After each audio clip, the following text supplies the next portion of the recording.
Hi students, today we are going to discuss about the working principle of OTEC, nothing but Ocean Thermal Energy Conversion. మనకి thermal power ప్లాంట్స్లో power అనేది ఏ విధంగా produce అవుతుంది? Coal తీసుకొని, అంటే coal అనే కాదు, coal కానీ ఏదైనా ఫాజిల్ ఫ్యూయల్ని యూజ్ చేసుకొని కోల్ బర్న్ చేస్తారు. ఆ కోల్ బర్న్ చేయడం వల్ల వచ్చేటువంటి హీట్ని ఉపయోగించుకొని ఏం చేస్తాం? వాటర్ని లిక్విడ్ స్టేట్ నుంచి గ్యాసెస్ స్టేట్ కింద కన్వర్ట్ చేస్తాం. నథింగ్ బట్ స్టీమ్ని ప్రొడ్యూస్ చేస్తాం. ఆ స్టీమ్ని దేని గుండా పాస్ చేస్తారు? టర్బైన్ గుండా పాస్ చేస్తారు.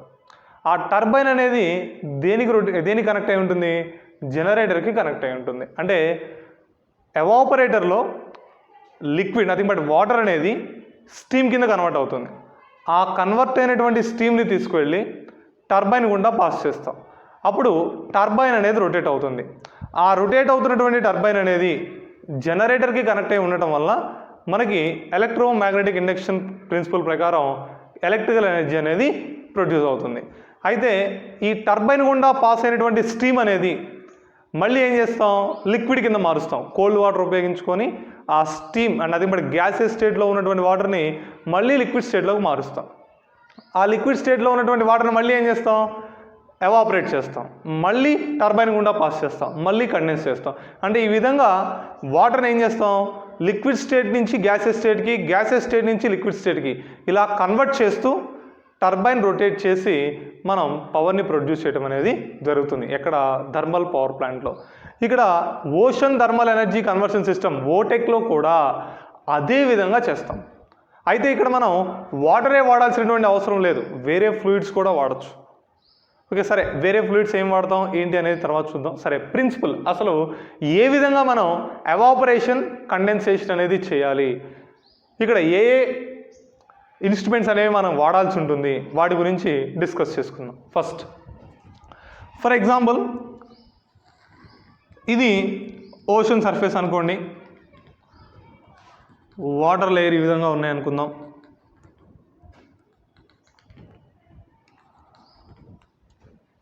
ఈ విధంగా ఉందనుకోండి. డిఫరెంట్ లేయర్స్కి టెంపరేచర్ ఎలా ఉంటుంది?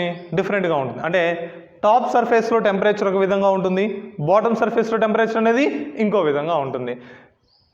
ఈ టెంపరేచర్ డిఫరెన్స్ అనేది మినిమం ఎంత ఉంటే మనకి పవర్ ప్రొడ్యూస్ చేయడానికి యూస్ఫుల్గా ఉంటుందని చెప్పాం. 20 degrees Celsius డిఫరెన్స్ ఉంటే, అంటే టాప్ మోస్ట్ సర్ఫేస్ దగ్గర ఉన్నటువంటి టెంపరేచర్కి, బాటమ్ సర్ఫేస్ దగ్గర ఉన్నటువంటి టెంపరేచర్కి మధ్యలో డిఫరెన్స్ అనేది 20 degrees Celsius కనుక ఉన్నట్లయితే మనం పవర్ని ఈజీగా ప్రొడ్యూస్ చేయగలం. నథింగ్ బట్ ఎలక్ట్రికల్ ఎనర్జీని ఈజీగా ప్రొడ్యూస్ చేయగలుగుతాం.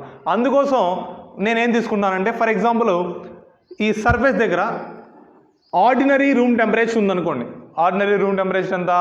27 degrees Celsius. అంటే ఇక్కడ ఓషన్ యొక్క టాప్ సర్ఫేస్లో ఉన్నటువంటి వాటర్ యొక్క టెంపరేచర్ నేను 27 degrees Celsius అనుకున్నాను. బాటమ్ కిందకి వెళ్ళే కొందికి టెంపరేచర్ ఏమవుతుంది? తగ్గుతుంది.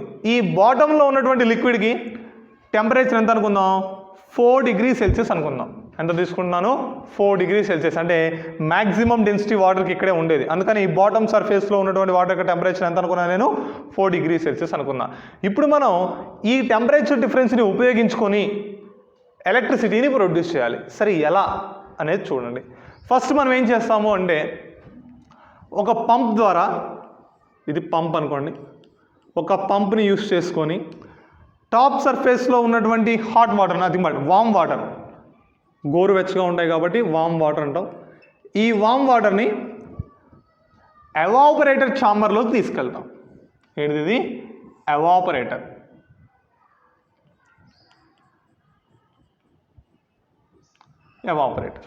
ఈ ఎవాపరేటర్ లోపల ఒక ఫ్లూయిడ్ ఉంటుంది. Either it may be water or anything. వాటరే వాడాల్సిన అవసరం లేదు, వేరేది ఏదైనా యూజ్ చేసుకోవచ్చు. సరే, ఏం వాడదాం అనేది తర్వాత చూద్దాం.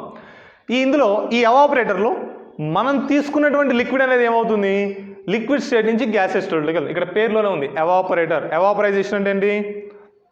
The process of converting the substance from liquid state to gases state. Liquid state నుంచి కనుక గ్యాసెస్ స్టేట్లోకి మనం ఒక సబ్స్టెన్స్ని మార్చినట్లయితే దాన్ని ఎవాపరేషన్ అంటాం. ఏదైతే ఎవాపరేషన్ని చేస్తుందో దాన్ని ఎవాపరేటర్ అని పిలుస్తాం. ఈ ఎవాపరేటర్లో ఏం జరుగుతుంది? మనం తీసుకున్నటువంటి ఫ్లూయిడ్ అనేది లిక్విడ్ స్టేట్ నుంచి గ్యాసియస్ స్టేట్ కింద కన్వర్ట్ అవుతుంది. అంటే గ్యాసియస్ స్టేట్లో ఉన్నటువంటి వర్కింగ్ ఫ్లూయిడ్ పైకి వెళ్తుంది. వర్కింగ్ ఫ్లూయిడ్ ఏ స్టేట్లో ఉంటుంది? గ్యాసియస్ స్టేట్లో ఉన్నటువంటి వర్కింగ్ ఫ్లూయిడ్ అనేది పైకి వెళ్తుంది. సరే, నెక్స్ట్ ఈ వాటర్ లోపలికి తీసుకొచ్చాం. ఈ లోపలికి తీసుకొచ్చినటువంటి వాటర్ దగ్గర హీట్ ఉంది.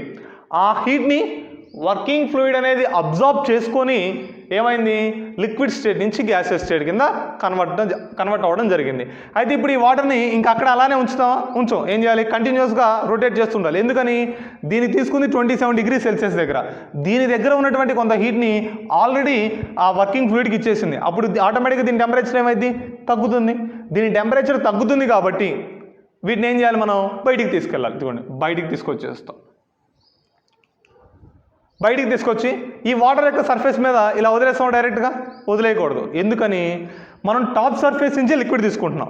ఈ బయటికి వచ్చేటువంటి వాటర్ని కూడా టాప్ సర్ఫేస్లోనే వదిలిపెట్టాం అనుకోండి, అప్పుడు ఈ వాటర్ మొత్తం మిక్స్ అయ్యి ఈ పైన సర్ఫేస్ టెంపరేచర్ ఏమవుతుంది? చేంజ్ అయిపోతుంది. అంటే ఈ పైన ఉన్నటువంటి వాటర్ యొక్క టెంపరేచర్ మారింది. ఇక్కడ వాటర్ టెంపరేచర్ మారింది అంటే మళ్ళీ ఇక్కడ కన్వర్షన్లో మనకి చేంజ్ అనేది వస్తుంది. అందుకోసం ఏం చేస్తాం? ఈ బయటికి తీసుకొచ్చినటువంటి నథింగ్ బట్ ఎవాపరేటర్ నుంచి బయటికి వచ్చేటువంటి వాటర్ని కొంత డెప్త్లోకి తీసుకెళ్ళి వదిలిపెడతాం. ఫర్ ఎగ్జాంపుల్, ఇక్కడ లోపలికి ఎవాపరేటర్ లోపలికి వచ్చేటువంటి వాటర్ యొక్క టెంపరేచర్ 27 డిగ్రీ సెల్సియస్ ఉంది అనుకుందాం. దీని దగ్గర ఉన్నటువంటి కొంత హీట్ని వర్కింగ్ ఫ్లూయిడ్కి ఇచ్చేసింది. ఎంత అనుకుందాం? ఒక 4 డిగ్రీ సెల్సియస్ ఇచ్చింది అనుకోండి. ఎంత మిగులుతుంది? 23 డిగ్రీ సెల్సియస్ దగ్గర టెంపరేచర్ అనేది ఉంటుంది ఇక్కడ వచ్చేటువంటి వాటర్కి. ఈ 23 డిగ్రీ సెల్సియస్ని మనం వాటర్ సర్ఫేస్ మీద వదిలిపెట్టకూడదు. ఎందుకని? వాటర్ సర్ఫేస్ మీద వదిలిపెడితే 23 డిగ్రీ సెల్సియస్ దగ్గర ఉన్నటువంటి వాటరు 27 డిగ్రీ సెల్సియస్ దగ్గర ఉన్నటువంటి వాటరు రెండు మిక్స్ అవుతాయి. ఆ మిక్స్ అయినప్పుడు ఇక్కడ టెంపరేచర్ ఏమైంది? ఈ 27 కంటే తగ్గింది. ఈ 27 కంటే టెంపరేచర్ తగ్గింది, ఆటోమేటిక్ ఇక్కడ ఎఫిషియన్సీలో చేంజ్ వస్తుంది కదా. అలా రాకుండా ఉండటం కోసం ఏం చేస్తాం? ఈ 23 డిగ్రీ సెల్సియస్ దగ్గర ఉన్నటువంటి వాటర్ని కొంత డెప్త్ లోపలికి, ఇదిగోండి ఓషన్ దగ్గర కొంత డెప్త్ లోపలికి తీసుకెళ్ళి వదిలిపెట్టడం జరుగుతుంది. ఓకే, ఇది ఎవాపరేటర్లో జరిగేది. ఇప్పుడు ఈ వర్కింగ్ ఫ్లూయిడ్ ఏ స్టేట్లో ఉంది? గ్యాసియస్ స్టేట్లో ఉంది. ఎవాపరేటర్లో లిక్విడ్ స్టేట్ నుంచి గ్యాసియస్ స్టేట్లోకి మారింది. ఈ గ్యాసియస్ స్టేట్లో ఉన్నటువంటి వర్కింగ్ ఫ్లూయిడ్ని తీసుకెళ్ళి ఏం చేస్తాం? ఒక టర్బైన్ గుండా పాస్ చేస్తాం. ఇక్కడ టర్బైన్ అనేది ఉందనుకోండి, ఇలా ఉందనుకోండి టర్బైన్. ఇది ఫ్యాన్, అది మరి టర్బైన్ అంటే ఫ్యాన్ ఉంటుంది ఇక్కడ. ఈ టర్బైన్ రొటేట్ అవుతుంది. ఈ రొటేట్ అవుతున్నటువంటి టర్బైన్ని తీసుకెళ్ళి ఎక్కడ కనెక్ట్ చేయాలి? జనరేటర్కి కనెక్ట్ చేయాలి. ఎక్కడ కనెక్ట్ చేస్తాం? జనరేటర్కి కనెక్ట్ చేయడం జరుగుతుంది. ఆ జనరేటర్లో మనకేమవుతుంది? పవర్ అనేది ప్రొడ్యూస్ అవుతుంది. పవర్ ప్రొడ్యూస్ అయింది కదా. ఇప్పుడు ఈ టర్బైన్ గుండా పాస్ అవుతున్నటువంటి స్టీమ్ని, అదిమాట ఈ టర్బైన్ గుండా పాస్ అవుతున్నటువంటి వర్కింగ్ ఫ్లూయిడ్ని తీసుకొచ్చి ఏం చేస్తాం? కండెన్సర్కి కనెక్ట్ చేస్తాం. ఎందుకని? ఇక్కడ ఏ స్టేట్లో ఉంది వర్కింగ్ ఫ్లూయిడ్ అనేది? గ్యాసియస్ స్టేట్లో ఉంది. ఇప్పుడు మళ్ళీ ఇది తిరిగి రావాలి అంటే ఇప్పుడు పైనుంచి మళ్ళీ కిందకి తీసుకొచ్చి ఎవాపరేటర్లో తీసుకొచ్చి మళ్ళీ ఇటు పంపించాలి. అంటే ఇప్పుడు ఈ గ్యాసియస్ స్టేట్లో ఉన్నటువంటి వర్కింగ్ ఫ్లూయిడ్ మళ్ళీ మనం ఏం చేయాలి? లిక్విడ్ స్టేట్లోకి మార్చాలి. ఆ లిక్విడ్ స్టేట్లోకి మార్చాలి అంటే ఏం తీసుకుంటాం? కండెన్సర్ తీసుకుంటాం. కండెన్సేషన్ అంటే ఏంటి? The process of converting the substance from gaseous state to liquid state. Gaseous state నుంచి లిక్విడ్ స్టేట్కి కనుక మనం ఒక సబ్స్టెన్స్ని మార్చినట్లయితే దాన్ని ఏమంటాం? కండెన్సేషన్ ప్రాసెస్ అంటాం. ఏదైతే కండెన్సేషన్ చేస్తుందో దాన్ని కండెన్సర్ అని పిలుస్తాం. ఇప్పుడు ఇక్కడ ఏం చేస్తాం? మనం కండెన్సర్ని తీసుకుంటాం. ఇది కండెన్సర్. ఈ కండెన్సర్ లోపల ఏం జరగాలి? గ్యాసియస్ స్టేట్లో ఉన్నటువంటి వర్కింగ్ ఫ్లూయిడ్ అనేది లిక్విడ్ స్టేట్లోకి మారాలి. ఏం జరగాలి? గ్యాసియస్ స్టేట్లో ఉన్నది లిక్విడ్ స్టేట్లో మారాలి. అంటే ఇప్పుడు ఈ వర్కింగ్ ఫ్లూయిడ్ అనేది హీట్ లాస్ అవ్వాలా, గెయిన్ చేసుకోవాలా? ఏ స్టేట్ నుంచి ఏ స్టేట్కి వస్తుంది? గ్యాస్ నుంచి లిక్విడ్కి వస్తుంది. గ్యాస్ దగ్గర ఎక్కువ హీట్ ఎనర్జీ ఉంటుంది, లిక్విడ్ దగ్గర తక్కువ హీట్ ఎనర్జీ ఉంటుంది. అంటే ఇప్పుడు గ్యాసియస్ స్టేట్లో ఉన్నటువంటి వర్కింగ్ ఫ్లూయిడ్ అనేది దాని దగ్గర ఉన్నటువంటి హీట్ని బయటికి లాస్ అవ్వాలి. హీట్ బయటికి లాస్ అవ్వాలి అంటే సరౌండింగ్ టెంపరేచర్ ఎలా ఉండాలి? లోలో ఉండాలి. అందుకని ఏం చేస్తాం? సీ బాటమ్ దగ్గర నుంచి, అంటే ఇక్కడ డౌన్ అంటే ఓషన్లో అడుగు భాగం నుంచి వాటర్ తీసుకొస్తాం. ఈ వాటర్ ఎంత టెంపరేచర్ దగ్గర ఉంది? 4 డిగ్రీ సెల్సియస్. ఆల్రెడీ ఇందాక చెప్పుకున్నాం, డిస్కస్ చేసుకున్నాం. 4 డిగ్రీ సెల్సియస్ దగ్గర ఉన్నటువంటి వాటర్ని తీసుకొచ్చా, కోల్డ్ సీ వాటర్. ఈ కోల్డ్ సీ వాటర్ని కండెన్సర్ లోపలికి పంపిస్తాం. అప్పుడు ఈ కోల్డ్ సీ వాటర్ ఏం చేస్తుంది? గ్యాసియస్ స్టేట్లో ఉన్నటువంటి వర్కింగ్ ఫ్లూయిడ్ దగ్గర నుంచి హీట్ని అబ్జార్బ్ చేసుకుంటుంది. ఆ హీట్ని అబ్జార్బ్ చేసుకోవడం వల్ల ఈ కోల్డ్ సీ వాటర్ యొక్క టెంపరేచరు రైజ్ అవుతుంది. గ్యాసియస్ స్టేట్లో ఉన్నటువంటి వర్కింగ్ ఫ్లూయిడ్ ఏమవుతుంది, మళ్ళీ లిక్విడ్ కింద మారుతుంది. Liquid working fluid. ఈ లిక్విడ్ వర్కింగ్ ఫ్లూయిడ్ తీసుకొచ్చి ఏం చేస్తాం, మళ్ళీ ఒక పంప్ ద్వారా ఎవాపరేటర్కి కనెక్ట్ చేయడం జరుగుతుంది. ఇప్పుడు ఇక్కడ కోల్డ్ వాటర్ లోపలికి వచ్చి దాని యొక్క టెంపరేచర్ ఏం చేసుకుంది, రైస్ చేసుకుంది కదా. ఎంత ఉంది అనుకున్నాం, ఇనీషియల్లో 4 డిగ్రీ సెల్సియస్ ఉంది అనుకున్నాం. ఫర్ ఎగ్జాంపుల్ దాని టెంపరేచర్ పెరిగింది 7 డిగ్రీ సెల్సియస్ అయింది అనుకోండి. 7 డిగ్రీ సెల్సియస్ ఉన్నాయి, డైరెక్ట్గా పైన వదిలేస్తామా, వదలకూడదు. ఎందుకని, డైరెక్ట్గా పైన సర్ఫేస్ మీద రిలీజ్ చేస్తే 7 డిగ్రీ సెల్సియస్ ఉంటాయి. 7 డిగ్రీ సెల్సియస్ ఉన్నటువంటి వాటరు, 27 డిగ్రీ సెల్సియస్ టెంపరేచర్ ఉన్నటువంటి వాటరు రెండు మిక్స్ అయ్యి పైన మళ్ళీ టెంపరేచర్ మారిపోయేటువంటి అవకాశం ఉంటుంది. అందుకని ఈ బయటికి వచ్చేటువంటి వాటర్ని ఏం చేస్తాం, మళ్ళీ డెప్త్ లోపలికి తీసుకెళ్ళి బాటమ్కి దగ్గరగా వదిలిపెడతాం. ఓకే, ఇది వర్కింగ్ ప్రిన్సిపల్. వర్కింగ్ ప్రిన్సిపల్ ఏంటి, ఫస్ట్ మనం పైన నథింగ్ బట్ టాప్ సర్ఫేస్లో ఉన్నటువంటి ఓషన్ వాటర్ని సోర్స్ కింద తీసుకుంటాం. బాటమ్ సర్ఫేస్లో ఉన్నటువంటి ఓషన్ వాటర్ని సింక్ కింద తీసుకుంటాం. ఈ టాప్ సర్ఫేస్లో ఉన్నటువంటి వాటర్ని యూటిలైజ్ చేసుకొని వర్కింగ్ ఫ్లూయిడ్ని లిక్విడ్ స్టేట్ నుంచి గ్యాసియస్ స్టేట్లోకి కన్వర్ట్ చేస్తాం. ఆ గ్యాసియస్ స్టేట్లోకి కన్వర్ట్ అయినటువంటి వర్కింగ్ ఫ్లూయిడ్ని టర్బైన్ గుండా పాస్ చేసి పవర్ని ప్రొడ్యూస్ చేసుకుంటాం. టర్బైన్ నుంచి పాస్ అయిన తర్వాత ఆ వర్కింగ్ ఫ్లూయిడ్ని కండెన్సర్ లోపలికి పంపించి అక్కడ కోల్డ్ సీ వాటర్ని ఉపయోగించుకొని మళ్ళీ లిక్విడ్ స్టేట్లోకి కన్వర్ట్ చేయడం జరుగుతుంది. ఆ లిక్విడ్ స్టేట్లోకి కన్వర్ట్ అయినటువంటి వర్కింగ్ ఫ్లూయిడ్ అనేది మళ్ళీ ఒక పంప్ సహాయంతో ఎవాపరేటర్లోకి పంపించడం జరుగుతుంది.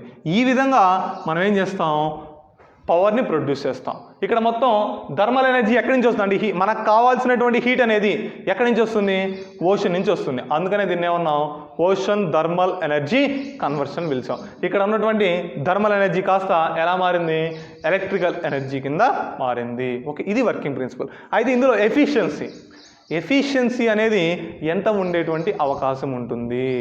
మనం జనరల్గా కార్నాట్ హీట్ ఇంజన్ యొక్క ఎఫిషియన్సీకి ఫార్ములా ఏంటి, eta is equal to 1 minus T2/T1. Eta is equal ఎంత, 1 మైనస్ T2/T1. ఇప్పుడు ఇక్కడ మనం తీసుకున్నటువంటి టెంపరేచర్ ఉంది కదా 27 డిగ్రీ సెల్సియస్ 4 డిగ్రీ సెల్సియస్. ఈ టెంపరేచర్ డిఫరెన్స్ కనుక అంటే T1 T2, ఇది T1 అనుకోండి, ఇది T2 అనుకోండి. ఈ వాల్యూస్ తీసుకెళ్ళి మనం ఆ ఫార్ములాలో కనుక సబ్స్టిట్యూట్ చేసినట్లయితే నియర్లీ ఎఫిషియన్సీ 6.6% వస్తుంది. ఎంత వస్తుందమ్మా, 6.6% వస్తుంది. అయితే అది థియరిటికల్గా వచ్చేటువంటి వాల్యూ, కానీ ఇక్కడ ప్రాక్టికల్గా ఆ వాల్యూ రాదు. అంటే ఓషన్ థర్మల్ ఎనర్జీ కన్వర్షన్లో ఎఫిషియన్సీ అనేది కార్నాట్ హీట్ ఇంజన్ నుంచి వచ్చేటువంటి ఎఫిషియన్సీ, ఆ ఫార్ములా నుంచి వచ్చేటువంటి ఎఫిషియన్సీ కంటే వేరుగా ఉంటుంది. అందుకని ఓషన్ థర్మల్ ఎనర్జీ కన్వర్షన్ యొక్క ఎఫిషియన్సీ ఫార్ములాని ఈ విధంగా రాసుకుంటాం. Efficiency of ocean thermal energy conversion is equal to the product of relative efficiency factor into efficiency in the Carnot heat engine. Carnot heat engine formula ప్రకారం మనకు వచ్చినటువంటి ఎఫిషియన్సీని efficiency ఫ్యాక్టర్తో కనుక multiply చేసినట్లయితే అప్పుడు మనకి ఓటెక్ యొక్క ఎఫిషియన్సీ అనేది వస్తుంది. ఈ ఎఫిషియన్సీ ఫ్యాక్టర్ వాల్యూ అనేది జనరల్గా ఎక్కడి నుంచి ఎక్కడి వరకు ఉంటుంది అంటే 0.4 నుంచి 0.6 వరకు ఉండేటువంటి అవకాశం ఉంటుంది. ఆ మధ్యలో ఎంతైనా ఉండొచ్చు ఎఫిషియన్సీ ఫ్యాక్టర్ అనేది. అది డిపెండింగ్ అపాన్ ది మన ఇన్స్ట్రుమెంట్స్, మనం తీసుకునేటువంటి టెంపరేచర్, వాటన్నిటి మీద ఆధారపడి ఉంటుంది. ఓకే, ఇది నెక్స్ట్. ఇక్కడ వర్కింగ్ ఫ్లూయిడ్ వాడాం. ఈ వర్కింగ్ ఫ్లూయిడ్ని ఏ ఫ్లూయిడ్ వాడాలి, జనరల్గా ఇందాక థర్మల్ పవర్ ప్లాంట్లో ఏం వాడతామని చెప్పాం, వాటర్ వాడతామని చెప్పాం. మరి థర్మల్ పవర్ ప్లాంట్లో వాటర్ వాడాం, మరి ఇక్కడ ఏం వాడాలి. థర్మల్ పవర్ ప్లాంట్లో హీట్ అనేది ఎలా వస్తుంది, చాలా ఎక్కువగా వస్తుంది. కోల్ బంద్ చేసాం, కోల్ బంద్ చేస్తే టెంపరేచర్ ఎంత వస్తుంది, some around 200 degree Celsius 300 degree Celsius వరకు తీసుకురావచ్చు. అయితే 300 డిగ్రీ సెల్సియస్ దగ్గర వాటర్ ఆటోమేటిక్గా ఏమైంది, ఎవాపరేట్ అయింది. కానీ ఇక్కడ ఉన్నటువంటి టెంపరేచర్ ఎంత, 27 డిగ్రీ సెల్సియస్, అంటే లో టెంపరేచర్ ఉంది. మరి ఈ లో టెంపరేచర్ దగ్గర మనం తీసుకునేటువంటి ఫ్లూయిడ్ అనేది లిక్విడ్ స్టేట్ నుంచి గ్యాసియస్ స్టేట్కి కన్వర్ట్ అవుతుందా అంటే ఇప్పుడు మనం తీసుకునే ఫ్లూయిడ్ ఏ విధంగా ఉండాలి, లో టెంపరేచర్ దగ్గర లిక్విడ్ స్టేట్ నుంచి గ్యాసియస్ స్టేట్కి వెళ్ళాలి. అంటే దాని బాయిలింగ్ పాయింట్ అనేది ఏ విధంగా ఉండాలి, తక్కువగా ఉండాలి. అంటే whatever may be the substances or fluids taking in the OTEC must be having the lower boiling point. OTEC సిస్టంలో మనం ఉపయోగించేటువంటి వర్కింగ్ ఫ్లూయిడ్స్కి బాయిలింగ్ పాయింట్ అనేది ఎలా ఉండాలి? తక్కువగా ఉండాలి. మరి బాయిలింగ్ పాయింట్ తక్కువగా ఉన్నటువంటి ఫ్లూయిడ్స్ ఏమైనా ఉన్నాయా మీకు తెలిసినవి? ఏమున్నాయి? మీ అందరి ఇళ్లలో ఫ్రిడ్జ్లు, ఏసీలు ఇప్పుడు ఎక్కువ, అంటే 100 to 80% పీపుల్ దగ్గర ఇళ్లలో ఫ్రిడ్జ్లు, ఏసీలు ఉంటున్నాయి. ఫ్రిడ్జ్లో ఏం వాడతారు? గ్యాస్ వాడతారు కదా. ఏ గ్యాస్ వాడతారు? అమోనియా, క్లోరోఫ్లోరోకార్బన్స్, ఫ్రియాన్స్, ఇవన్నీ వాడటం జరుగుతుంది. అవి ఏంటి? ఇందా మనం చెప్పిన లోవర్ బాయిలింగ్ పాయింట్ ఉన్నటువంటి ఫ్లూయిడ్స్. అంటే ఇక్కడ మనం ఫ్రిడ్జ్ల్లో, ఏసీల్లో ఏ గ్యాస్ అయితే యూస్ చేస్తామో ఆ గ్యాస్ని ఇక్కడ కూడా యూస్ చేయొచ్చు. ఫర్ ఎగ్జాంపుల్ అమ్మోనియా తీసుకోండి. Ammonia can be used as working fluid in the OTEC. ఓటీఈసీలో వర్కింగ్ ఫ్లూయిడ్ కింద అమ్మోనియా తీసుకోవచ్చు. But the problem is ammonia is a toxic chemical. అది విషపూరితమైనది.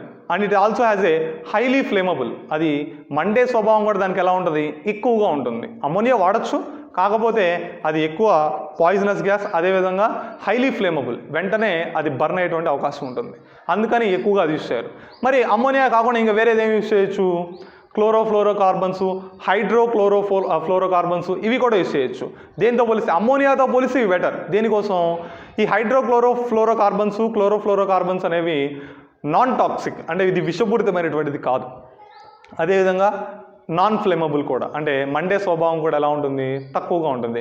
But the problem is it is a green house gas. ఈ chlorofluorocarbon అనేది ఏంటిది? Green house gas. Green house gas వలన మనకి global warming అనేది ఏమవుతుంది? పెరిగిపోతుంది. అంటే అది యూస్ చేయొచ్చు, కాకపోతే అది యూస్ చేయడం వలన ఎన్విరాన్మెంట్ మీద ఏమవుతుంది? కొంత ఎఫెక్ట్ అనేది పడుతుంది. మరి ఇంకా ఏది యూస్ చేయొచ్చు?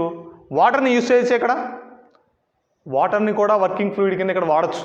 మీ అందరికీ డౌట్ రావచ్చు, వాటర్ యొక్క బాయిలింగ్ పాయింట్ అనేది 100 degrees Celsius. మరి ఇక్కడ కేవలం 27 degrees Celsius మాత్రమే ఉంది కదా. మరి వాటర్ అనేది లిక్విడ్ స్టేట్ నుంచి గ్యాసెస్ స్టేట్కి ఏ విధంగా కన్వర్ట్ అవుతుంది అని డౌట్ రావచ్చు. మనకి boiling point of the water 100 degrees Celsius అన్నారు. ఎప్పుడు 100 degrees Celsius ఉంటుంది బాయిలింగ్ పాయింట్ వాటర్కి? అట్ అట్మాస్ఫిరిక్ ప్రెజర్ దగ్గర వాటర్ యొక్క బాయిలింగ్ పాయింట్ అనేది 100 degrees Celsius. కానీ వాటర్ యొక్క బాయిలింగ్ పాయింట్ ఎప్పుడు 100 degrees Celsius అంటే కాదు. ప్రెజర్ మారుతూ ఉంటే ఆటోమేటిక్గా వాటర్ యొక్క బాయిలింగ్ పాయింట్ అనేది మారుతుంది. ఫర్ ఎగ్జాంపుల్ మీరు ఇంట్లో వాడేటువంటి ప్రెషర్ కుక్కర్ తీసుకోండి. ప్రెషర్ కుక్కర్స్లో వాటర్ అనేది వెంటనే, అంటే నథింగ్ బట్ వెంటనే లిక్విడ్ స్టేట్ నుంచి గ్యాస్ స్టేట్కి మారిపోతాయా? మారవు. ఎక్కువసేపు లిక్విడ్ స్టేట్లోనే ఉంటాయి. ఎందుకని? ప్రెషర్ కుక్కర్లో ప్రెషర్ ఇంక్రీజ్ అవుతుంది. ప్రెషర్ ఇంక్రీజ్ అవటం వలన వాటర్ యొక్క బాయిలింగ్ పాయింట్ అనేది 100 degrees Celsius నుంచి పెరుగుతుంది. Maybe it will move to 105 or 110 degrees Celsius. అంటే నార్మల్గా మనం ఒక బౌల్లో వాటర్ తీసుకుంటే 100 degrees Celsius దగ్గర అవేమైంది? ఎవాపరేట్ అయిపోతుంది, అంటే స్టీమ్ కింద మారిపోద్ది. అదే మనం ప్రెషర్ కుక్కర్ లోపల వాటర్ తీసుకున్నాం అనుకోండి, అవి 100 degrees Celsius దగ్గర ఎవాపరేట్ అవ్వవు. ఏమవుతుంది? 110 degrees Celsius దగ్గర, లేకపోతే 105 degrees Celsius దగ్గర మారుతుంది. అంటే on increasing the pressure the boiling point of the water is increases. On decreasing the pressure boiling point of the water is also decreases. మనం ప్రెషర్ని తగ్గిస్తే వాటర్ యొక్క బాయిలింగ్ పాయింట్ కూడా తగ్గుతుంది. అంటే ఇక్కడ ఈ ఓటీఈసీ సిస్టంలో వాటర్ని కూడా వర్కింగ్ ఫ్లూయిడ్ కింద వాడచ్చు. కాకపోతే అక్కడ వర్కింగ్ ఫ్లూయిడ్ కింద వాటర్ని వాడినట్లయితే మనం తీసుకునేటువంటి ఎవాపరేటర్ లోపల ప్రెషర్ అనేది ఏ విధంగా ఉండాలి? తక్కువగా ఉండాలి. Okay, we can convert the water into steam by reducing the ప్రెషర్ని డిక్రీజ్ చేయటం వలన వాటర్ని లిక్విడ్ స్టేట్ నుంచి గ్యాసెస్ స్టేట్ కింద మార్చవచ్చు. అయితే ఇప్పుడు మనం కనుక వాటర్ని యూస్ చేసినట్లయితే ఒక ప్రాబ్లం వస్తుంది. ఆ ప్రాబ్లం ఏంటి అంటే the size of the turbine is increases. Turbine యొక్క సైజ్ అనేది పెరుగుతుంది. ఫర్ ఎగ్జాంపుల్ మనం తీసుకునేటువంటి గ్యాస్ కనుక, అంటే ఏ ఫ్లూయిడ్ అయినా గ్యాసెస్ స్టేట్లో ఉన్నప్పుడు హై ప్రెషర్ దగ్గర ఉంటే లోవర్ టర్బైన్ అనేది సరిపోతుంది. అంటే ప్రెషర్ ఎక్కువగా ఉంటే టర్బైన్ సైజ్ తక్కువ ఉన్న మనం పవర్ ప్రొడ్యూస్ చేసుకోవచ్చు. అదే ప్రెషర్ తక్కువగా ఉంటే ఆటోమేటిక్గా టర్బైన్ యొక్క సైజ్ ఏమవ్వాలి? ఇంక్రీజ్ అవ్వాలి. ఇక్కడ మనం వాటర్ని కనుక వర్కింగ్ ఫ్లూయిడ్ కింద యూస్ చేసినట్లయితే లోవర్ ప్రెషర్ కావాలి అంటున్నాం. అలా లోవర్ ప్రెషర్ని కనుక ప్రొడ్యూస్ చేసినట్లయితే టర్బైన్ సైజ్ పెరిగిపోతుంది. టర్బైన్ సైజ్ పెరిగిపోయిందంటే ఆటోమేటిక్గా ప్లాంట్ కాస్ట్ కూడా ఏమవుతుంది? పెరిగిపోవడం జరుగుతుంది. ఇవి వర్కింగ్ ఫ్లూయిడ్స్, అంటే ఓటీఈసీ సిస్టంలో వాడేటువంటి వర్కింగ్ ఫ్లూయిడ్స్.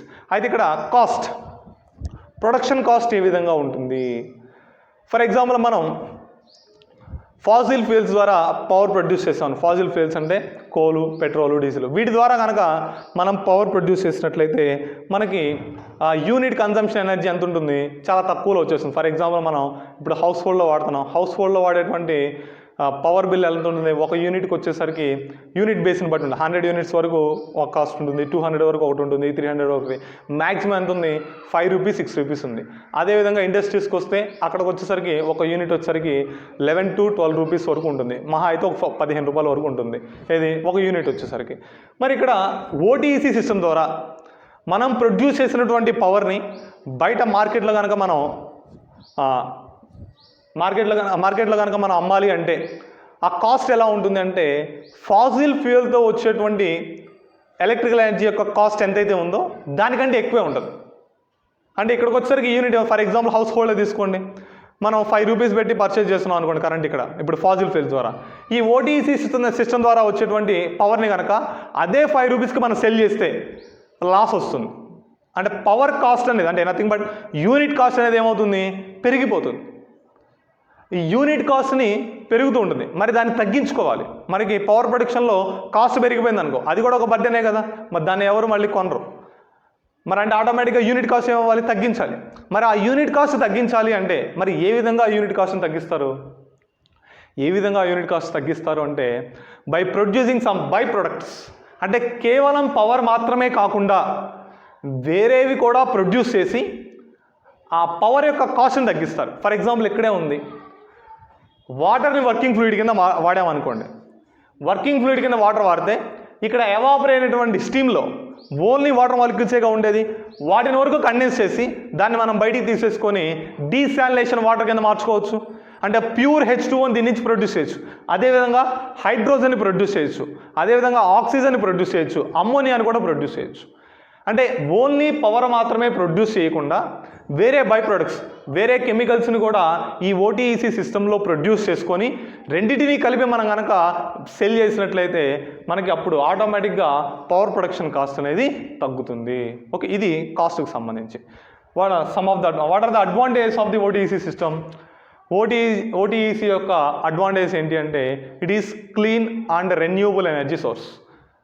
రెన్యూవబుల్ ఎనర్జీ మనం ఎన్నిసార్లైనా మనం మళ్ళీ యూటిలైజ్ చేసుకోవడం జరుగుతుంది ఇందులో. అదేవిధంగా it does not emit any carbon dioxide, carbon monoxide like pollutants ఏమీ కూడా రిలీజ్ చేయదు. కాబట్టి ఇది ఎన్విరాన్మెంటల్ని కూడా ఏమీ ఎఫెక్ట్ చేయదు. అదేవిధంగా ఇంకొక యూస్ ఏంటి అంటే అడ్వాంటేజ్, ఇందాక చెప్పాం కదా డీశాలినేషన్ వాటర్ అని. డీశాలినేషన్ వాటర్ అంటే ప్యూర్ H2O అని ప్రొడ్యూస్ చేయొచ్చు. ఫర్ ఎగ్జాంపుల్ మనం కనుక 1 మెగావాట్ పవర్ ప్లాంట్ ప్రొడ్యూస్ చేసాం అనుకోండి, అంటే ఓటీఈసీలో 1 మెగావాట్ పవర్ ప్రొడ్యూస్ అవుతుంది అనుకోండి. 1 మెగావాట్ పవర్ ప్రొడ్యూస్ అయ్యేటువంటి పవర్ ప్లాంట్ నుంచి రోజుకి 4500 మీటర్ క్యూబ్స్ అంటే 4500 మీటర్ క్యూబ్ వాటర్ని ప్రొడ్యూస్ చేయొచ్చు. అంటే ఇవి సుమారుగా ఒక రోజుకి 20,000 మంది వరకు వాటర్ సరిపోతుంది. ఒక రోజుకి 20,000 మందికి ఎంతైతే వాటర్ అవసరం అవుతుందో ఆ వాటర్ని 1 మెగావాట్ పవర్ ప్లాంట్ నుంచి మనం ప్రొడ్యూస్ చేయొచ్చు. ఓకే, అదొక అడ్వాంటేజ్. అదేవిధంగా ఈ సీ యొక్క బాటమ్ నుంచి కోల్డ్ వాటర్ తీసుకుంటున్నాం. ఈ కోల్డ్ వాటర్ యొక్క టెంపరేచర్ తక్కువగా ఉంటుంది. ఈ అడుగు భాగాన ఉన్నటువంటి వాటర్కి మినరల్స్ ఎక్కువ ఉంటాయి. అంటే ఈ లోపల బాటంలో, ఓషన్ బాటంలో ఉండే వాటర్ ఉంటుంది కదా, ఆ వాటర్లో మినరల్స్ అనేవి ఎక్కువగా ఉంటాయి. అంటే వాటిని కూడా మనం కొంతవరకు ప్యూరిఫై చేసుకొని డ్రింకింగ్ వాటర్ కింద వాడచ్చు. అంటే కంప్లీట్గా కాదు, దాన్ని మళ్ళీ ప్యూరిఫై చేయాల్సిందే. ప్యూరిఫై చేసి డ్రింకింగ్ వాటర్ కింద యూస్ చేసుకోవచ్చు. అదేవిధంగా మినరల్స్ ఎక్కువగా ఉంటాయి. ఫర్ ఎగ్జాంపుల్ ఈ వాటర్ ఇక పైనుంచి తీసుకొచ్చు, అంటే బాటమ్ నుంచి తీసుకొచ్చు 4 degrees Celsius దగ్గర నుంచి. ఈ కండెన్సర్ నుంచి బయటకు వచ్చిన ఫ్లూయిడ్ని మళ్ళీ ఓషన్లోకి వదిలిపెట్టకుండా మళ్ళీ వేరే చోట తీసుకెళ్ళి, ఫర్ ఎగ్జాంపుల్ పాండ్స్ కానీ లేక్స్ కానీ, అంటే చిన్న చిన్న చెరువులాగా తవ్వి ఈ నీళ్లు మళ్ళీ అందులోకి పంపించేసి అక్కడ మళ్ళీ మనం మెరైన్ కల్చర్ని ఇంక్రీజ్ చేయొచ్చు. అంటే సముద్రంలో పెరిగేటువంటి ఈ ఫిషెస్, అంటే జెల్లీ ఫిష్ ఇలాంటివి ఉంటాయి కదా, ఆ ఫిషెస్ మొత్తాన్ని మనం పైనే పెంచవచ్చు. అలా పెంచామనుకోండి మెరైన్ కల్చర్ని ఇంక్రీజ్ చేసేటువంటి అవకాశం. ఇవి advantages of the OTEC system. అదేవిధంగా డిసడ్వాంటేజెస్ కూడా ఉన్నాయి. What are the disadvantage? Production cost is high. ఇందా చెప్పాం ఆల్రెడీ, ప్రొడక్షన్ కాస్ట్ అనేది ఎలా ఉంటుంది, హైగా ఉంటుంది. అదొక డిసడ్వాంటేజ్. అదే కాకుండా ఇప్పుడు మనకి ఇక్కడ టెంపరేచర్ డిఫరెన్స్ ఎంత ఉంటే పవర్ ప్రొడ్యూస్ ఉందని చెప్పాము, మినిమం 20 degrees Celsius ఉంటే కానీ పవర్ ప్రొడ్యూస్ అవ్వదు అని చెప్పాం. మరి 20 degrees Celsius టెంపరేచర్ డిఫరెన్స్ రావాలి అంటే డెప్త్ ఆఫ్ ది ఓషన్ కూడా ఎలా ఉండాలి, ఎక్కువగా ఉండాలి. అంటే ఓషన్ యొక్క డెప్త్ ఎక్కువగా ఉంటేనే మనకి 20 డిగ్రీ సెల్సియస్ డిఫరెన్స్ అనేది వస్తుంది. మరి డెప్త్ ఎక్కువగా ఉండాలి అంటే మనం పవర్ ప్లాంట్ ఎక్కడ కట్టాలి, ఓషన్ సముద్రం మధ్యలో కట్టాలి. అంటే లోపలికి ఎక్కడికో తీసుకెళ్ళి కట్టాలి. లేదా మనం సీషోర్ దగ్గర అంటే ఒడ్డు దగ్గర మనం ప్లాంట్ కట్టేసి అక్కడి నుంచి ఏం చేయాలి, పైపుల ద్వారా వాటర్ని తీసుకొచ్చుకోవాలి. ఫర్ ఎగ్జాంపుల్ ఇదిగోండి, ఇది సీషోర్ అనుకోండి. సీషోర్ నుంచి ఇక్కడికి రావాలంటే ఎంతో కొంత దూరం ఉంటుంది కదా. ఈ depth 20 degree Celsius, temperature difference 20 degree Celsius రావాలి అంటే సీషోర్ నుంచి చాలా దూరం వెళ్ళాలి మనం. 1 కిలోమీటర్ లేకపోతే 2 కిలోమీటర్లు 3 కిలోమీటర్, అది ప్లేస్ని బట్టి ఉంటుంది. చాలా ఎక్కువ దూరం వెళ్ళి అక్కడ పవర్ ప్లాంట్ ప్రొడ్యూస్ చేయాలి, అక్కడ పవర్ ప్లాంట్ని కన్స్ట్రక్ట్ చేయాల్సినటువంటి అవసరం ఉంటుంది. అయితే ఇక్కడ మనం పవర్ ప్లాంట్ కన్స్ట్రక్ట్ చేయడం కష్టం. అందుకని ఏం చేస్తాం, బేసిక్గా నథింగ్ బట్ సీషోర్ దగ్గరే పవర్ ప్లాంట్ని కన్స్ట్రక్ట్ చేసి అక్కడి నుంచి పైపుల ద్వారా వాటర్ని తీసుకుంటాం. అయితే ఇప్పుడు ఈ పైపులు వేయటం అనేది, ఈ పైపులు ఇలా కన్స్ట్రక్ట్ చేసుకోవాలి. అంటే చాలా పొడవు ఉన్నటువంటి పైపులు అవసరం అవుతాయి. పైప్స్ అవసరం అవటమే కాకుండా ఈ వాటర్ మన లోపలికి లాగేటప్పుడు ఓన్లీ వాటర్ మాత్రమే వస్తాయా, వాటర్తో పాటు ఫిషెస్ ఇవన్నీ కూడా వచ్చేటువంటి అవకాశం ఉంటుంది. అదే కాకుండా ఇప్పుడు ఈ పైప్స్ అనేవి లోపల ఉండటం వలన వీటికి కోరిజనరేషన్, నథింగ్ బట్ ఇవి తుప్పు పట్టడం, విరిగిపోవటం, లేకపోతే లీకేజ్ అవటం ఇలా జరుగుతూ ఉంటుంది. ఓకే, ఇవి disadvantages of the OTEC system. Okay, ఇంతవరకు వర్కింగ్ ప్రిన్సిపల్ అంటే. అయితే ఇందులో ఈ ఓటీఈసీలో కూడా డిఫరెంట్ టైప్స్ ఆఫ్ సిస్టమ్స్ ఉన్నాయి. Open system, closed system, hybrid system అని. అవి నెక్స్ట్ క్లాస్లో డిస్కస్ చేసుకుందాం. Thank you.